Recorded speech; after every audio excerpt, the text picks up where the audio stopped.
con esto será suficiente. Doblecito, doblecito y uno más por todos mis amigos. ¡Abre! Está ocupado, ¿no te das cuenta? ¡Abre!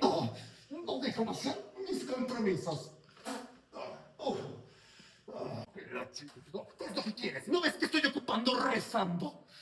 Quiero entrar. Además, ¿por qué traes un gorro de baño? No te estás bañando.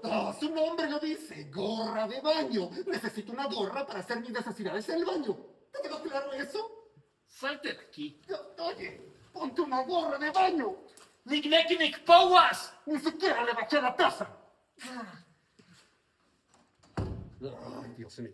Se llevará una gran sorpresa. Estoy muy molesto con mis hermanos. Creí que ya tendría mi propio espacio, mi propio cuarto. ¿Y qué hicieron? Me mandaron a ese pajarraco.